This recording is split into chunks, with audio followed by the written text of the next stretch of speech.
Stock market में एक philosophy है, हमें उन सेक्टर्स में उन प्रोडक्ट्स में इन्वेस्ट करना चाहिए जिसके प्रोडक्ट हम यूज़ करते हैं।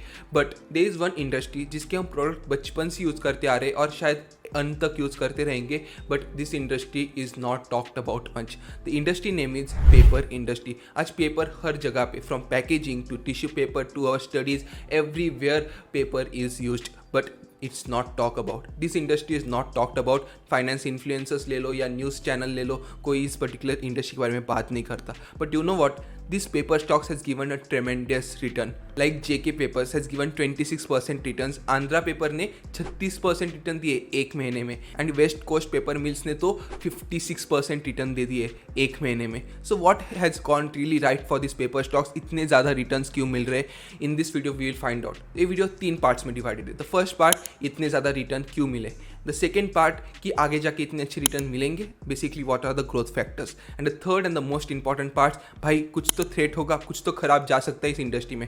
सब चीज़ों के बारे में हम इस वीडियो में बात करेंगे। So let's get started. So पहला सवाल है, इतने अच्छे रिटर्न्स क्यों? इसके लिए हमें जाना होगा थोड़ा पास्ट में, विच इज़ 2020। यार 2020 में कोविड-19 था। कोविड-19 की वजह से स्कूल, ऑफिस, कॉलेज सब कुछ बंद, न्यूज़पेपर लोग ले नहीं रहे थे, कंजम्पशन इन शॉर्ट बंद हो गया था। और पेपर इंडस्ट्री में आपको एक चीज़ समझनी है, अगर एंड यूजर कंजम्पशन कम हो जाता है, इट सिंपली मीन्स कि पेपर का कंजम्पशन कम हो जाता है। As a result of which paper companies का काफ़ी ज़्यादा नुकसान हो रहा था, पेपर स्टॉक्स काफ़ी ज़्यादा नीचे जा रहे थे। But then there was a ray of hope. The ray of hope was the ecommerce segment. Because of the कोविड-19 एंड लॉकडाउन, ई कॉमर्स की डिमांड काफ़ी ज़्यादा बढ़ गई। As a result of which paper की demand वापस बढ़ गई। अभी आप पूछोगे यार पेपर का और ई कॉमर्स का क्या रिलेशन है? यार सिंपल है, देखो ई कॉमर्स में जो बॉक्सेस बनते हैं वो कहीं ना कहीं बहुत सारे पेपर्स से बने हुए होते हैं। As a result of which paper की डिमांड बढ़ जाती है अगर ई कॉमर्स की डिमांड बढ़ती है। और ई कॉमर्स की डिमांड बहुत ज़्यादा बढ़ गई थी, इसलिए पेपर कंपनीज के पास भी बहुत ज़्यादा ऑर्डर्स आ रहे थे, but they were not able to fulfil the orders, and the reason was the raw material. इन कंपनीज के लिए 2 रॉ मटेरियल्स होते हैं। First raw material is the wood pulp tree and the second raw material is the waste paper, and waste paper was not available in the market. In fact Sri Lanka में तो exams तक postponed cancel कर दिए थे because of unavailability of the waste papers. Waste paper एक time पे बहुत महंगी कमोडिटी बन चुकी थी। बट ऐसा क्या हुआ वेस्ट पेपर में? देखो यार, वेस्ट पेपर है ना इंडिया में ज़्यादा होता नहीं है। अरे आप बोलोगे यार इंडिया में इतनी ज़्यादा रद्दी होती, इतने सारे लोग हैं, वेस्ट पेपर इंडिया में कैसे ज़्यादा नहीं है? यार स्टैटिस्टिक्स हमें कुछ और ही चीज़ बताते हैं। इंडिया में पर कैपिटा कंजम्पशन पेपर का सिर्फ 13 kg है, as compare to US and Europe जहाँ पे 300 to 350 kg per capita paper consumption है। तो कंजम्पशन अगर ज़्यादा है तो वेस्ट पेपर भी ज़्यादा होता है। As a result of which India 70% paper import करता है from USA and Europe. But because of the कोविड-19 विच वेस्ट पेपर वहाँ पे भी कम था, and because of which waste paper की डिमांड तो ज़्यादा थी, सप्लाई इतना नहीं था, रॉ मटेरियल महंगा हो रहा था। Second is ban by Europe. COVID के वजह से यूरोप ने पेपर के इंपोर्ट को बैन कर दिया था, because of which waste paper का कॉस्ट और ज़्यादा ऊपर जाने लग गया। एंड इसमें तेल डाला फ्राइट इंडस्ट्री में। फ्राइट इंडस्ट्री का कॉस्ट 3x तक हो चुका था, बिकॉज ऑफ विच एक्सपोर्ट करना वेस्ट पेपर काफ़ी महंगा पड़ रहा था। And because of all this things waste paper का कॉस्ट 50% तक बढ़ चुका था। इन सब चीज़ों के कारण पेपर कंपनीज के मार्जिन्स काफ़ी ज़्यादा अफेक्ट हो रहे थे, उनके रेवेन्यू, प्रॉफिट सब कुछ काफ़ी ज़्यादा अफेक्ट हो रहा था। और आप देख सकते हो कि इन कंपनीज ने उस फेस में काफ़ी खराब परफॉर्म किया है। बट फिर आया 2022 was a great year for the paper industry, क्योंकि डिमांड वापस ऊपर जाने लग गई। बिकॉज लॉकडाउन अभी खुल रहे थे, इंडस्ट्रीज खुल रही थी, ऑफिस, स्कूल, कॉलेज सब खुल रहे थे। We were going back to the normal, and because of which consumption of end product was increasing, so the demand for the paper industry was again going up. As a result of which even waste paper भी सस्ता हो गया था। And even Europe ने भी अप्रैल of 2022 में ban हटा दिया, एंड बिकॉज ऑफ विच हम अभी इजीली पेपर एक्सपोर्ट कर पा रहे थे यूरोप से, एंड रॉ मटेरियल अभी इतना महंगा नहीं था। And you can see this has also seen in their margins as well, जहाँ पे उनके मार्जिन्स अभी काफ़ी सही आए पिछले 1-2 क्वार्टर्स में। And because of this the stock has rallied so much. All this information was taken from one of the article of FinShort. I will highly recommend you to go and check out that particular article. Now second question is, क्या ये particular चीज़ वापस हो सकती है? क्या stocks वापस अच्छा कर सकते हैं? For that we need to see what are the growth factors of this industry. The first is government and the environment. Government काफ़ी ज़्यादा serious है इस particular issue के related. The thing is environment and climate change are not a joke, they are real thing.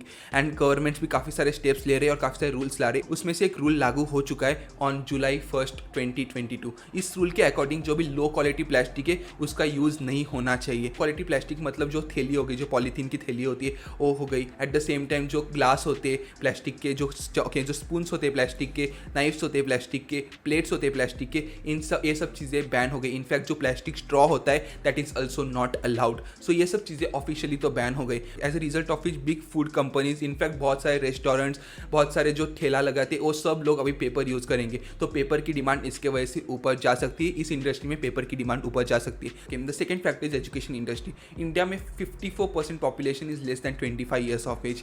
As a result of which education में बहुत सारे लोग आने वाले, और एजुकेशन में जब लोग आएंगे पेपर का कंजम्पशन ऊपर ही जाएगा। So because of this education sector is going to be a big contributor for this particular industry. The third factor is the consumption. FMCG ले लो, होटल्स ले लो, ई-कॉमर्स ले लो, या कोई चीज़ बाहर से मंगानी हो, सब जगह पे पैकेजिंग यूज़ होती है। पैकेजिंग इंडस्ट्री डिपेंड करती है कंजम्पशन के ऊपर। ज़्यादा कंजम्पशन होता है कोई कंट्री में, उसमें पैकेजिंग भी ज़्यादा होती है, और पैकेजिंग में यूज़ होता है paper. In fact 49% of the paper सिर्फ पैकेजिंग इंडस्ट्री में यूज़ होता है। तो packaging industry plays a huge role for the growth of the paper industry, and packaging industry expected to grow at a CAGR of 26.7% from year 2021 to 2026। तो ये तो सब अच्छी बातें हो गई, बट खराब क्या है इस इंडस्ट्री में? थ्रेट्स क्या है? तो थ्रेट्स यार सिंपल है, एंड थ्रेट्स आर एकदम खराब सिचुएशन अगर हो जाती है जिसमें पेपर की कंजम्पशन कम हो जाएगा। लाइक फॉर एग्जांपल पैंडेमिक आया, फॉर एग्जांपल कंज्यूमर की डिमांड निकल जाती है, रिसेशन आ जाता है, ऐसी सब सिचुएशन की वजह से अगर कंजम्पशन कम हो जाता है इकोनॉमी में, तो पेपर की डिमांड भी नीचे चली जाएगी, पेपर का यूज़ भी नीचे चला जाएगा, और इन सिचुएशन में paper stocks will not do well, paper business will not do well. और इस इंडस्ट्री में बहुत बड़ा प्रॉब्लम है ऑपरेटिंग लेवरेज। मैंने बहुत सारी कंपनीज को एनालाइज किया और उसमें एक पता चला कि इन कंपनीज के पास ऑपरेटिंग लेवरेज काफ़ी ज़्यादा है। ऑपरेटिंग लेवरेज मतलब इनका फिक्स कॉस्ट ज़्यादा है as compare to variable cost. Fix cost मतलब कि आपके मशीनरीज हो गए, प्लांट्स हो गए, सब फिक्स कॉस्ट में आते हैं। वेरिएबल कॉस्ट मतलब लेबर्स हो गए, आप शायद जो रॉ मटेरियल मंगा रहे हो वो हो गया। तो फिक्स कॉस्ट जो कंपनीज का ज़्यादा होता है ना, उनको काफ़ी फायदा भी होता है। लाइक लेट सपोज आपके थोड़े से भी सेल्स बढ़ जाते हैं ना, तो आपकी पर यूनिट कॉस्ट कम हो जाती है। जब पर यूनिट कॉस्ट कम हो जाती है तो आपके प्रॉफिट्स बढ़ जाते हैं थोड़े सेल्स बढ़ने से भी। और आप इस कंपनीज पे भी देख सकते हो, थोड़े से इनके सेल्स बढ़े बट इनके प्रॉफिट्स तुरंत शूटअप हो गए, बट जब इनके सेल्स थोड़े से भी कम हो गए थे, इनके प्रॉफिट्स नेगेटिव में चले गए थे। And this is one of the thing that this industry is a cyclical industry. जब चीज़ें सही है, जब चीज़ें चंगा सी, तब चीज़ें सब अच्छी लगेगी, तब चीज़ें खराब भी बहुत जल्दी से हो जाती है, इनके प्रॉफिट्स तुरंत नीचे आ जाते हैं। तो अगर चीज़ें खराब होती है इकोनॉमी में, तो this particular industry will also not do well, this businesses will also not do well, क्योंकि इन इंडस्ट्रीज में मेन चीज़ें हो ऑपरेटिंग लेवरेज, इनका फिक्स कॉस्ट ज़्यादा है, वेरिएबल कॉस्ट इनका कम है, तो they will not be able to do the cost cutting.